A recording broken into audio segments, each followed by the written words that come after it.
नमस्कार साथियों।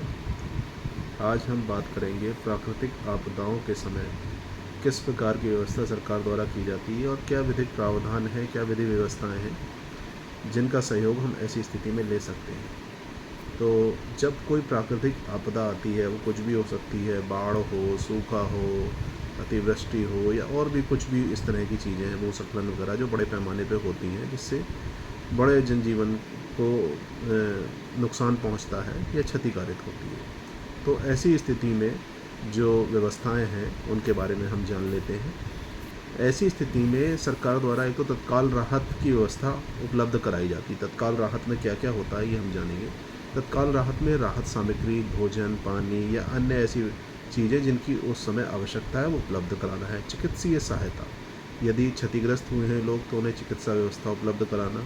प्राथमिक या दीर्घकालिक जैसी भी चिकित्सा की आवश्यकता है वो उपलब्ध कराना। अगली है खोज और बचाव अभियान। अगर आपदा बड़ी है, लोग उसमें खो गए हैं, उन्हें ढूंढना मुश्किल हो रहा है, तो उसके लिए भी सरकार द्वारा व्यवस्था बनाई जाती है। जैसी पूर्व में कई सारी ऐसी आपदाएं आई हैं जिसमें काफ़ी जनजीवन आहत हुआ है, लोग खोए भी हैं, जिन ढूंढने के लिए बड़े अभियान भी चलाए गए। अगली है अस्थायी आश्रय। जब इस तरह की कोई आपदा आती है तो लोगों का स्थान, उनके निवास स्थान क्षतिग्रस्त होते हैं, तो सरकार द्वारा उनके अस्थायी आश्रय की व्यवस्था भी की जाती है। इसी क्रम में अगली व्यवस्था जो सरकार द्वारा की जाती है वो पुनर्वास और पुनर्निर्माण की है। पुनर्निर्वास और पुनर्निर्माण के लिए सरकार द्वारा आर्थिक सहायता उपलब्ध कराई जाती है। नुकसान का सरकार द्वारा आकलन किया जाता है और उसके अनुसार वो सहायता उपलब्ध कराई जाती है। पुनर्निर्माण कार्य में सरकार द्वारा सहयोग किया जाता है।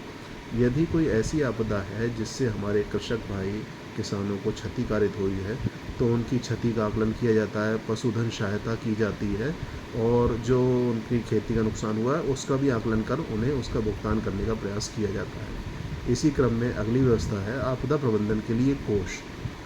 ऐसी आपदाओं के लिए प्रबंधन करने के लिए एक तो राष्ट्रीय आपदा प्रतिक्रिया कोष, जिसे हम NDRF भी कहते हैं, बनाया गया है। इससे संबंधित कोष राज्य सरकार भी बना सकती हैं। जो NDRF कोष है ये केंद्र सरकार का है। इसके अलावा प्रधानमंत्री राष्ट्रीय राहत कोष का निर्माण किया गया है, जहां से ऐसी आपदाओं के समय लोगों को सहायता उपलब्ध कराई जाती है। अन्य सहायताएं या अन्य व्यवस्था इसी क्रम में है। सरकार द्वारा जनजातीय क्षेत्रों के लिए विशेष सहायता की व्यवस्था की गई है। ऐसे में गैर सरकारी संगठन, जिन्हें हम सामान्य भाषा में NGO कहते हैं, उनसे भी सहायता ली जाती है। हमने देखा है पूर्व में भी कई ऐसे घटनाक्रम में NGOs आगे आए हैं, उन्होंने काफ़ी बढ़ चढ़ के सहायता और सहयोग किया है।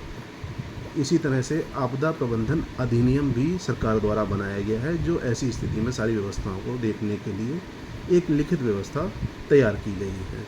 यहाँ महत्वपूर्ण बात यह है कि इस प्रकार की कोई भी यदि आपदा आती है तो उससे पूरा मानव जीवन प्रभावित होता है। तो एक मनुष्य के बतौर हम सभी की जिम्मेदारी है, यदि कहीं ऐसा कुछ होता है तो हम सब अपने स्तर से जो संभव हो वो सहयोग करें। नमस्कार दोस्तों।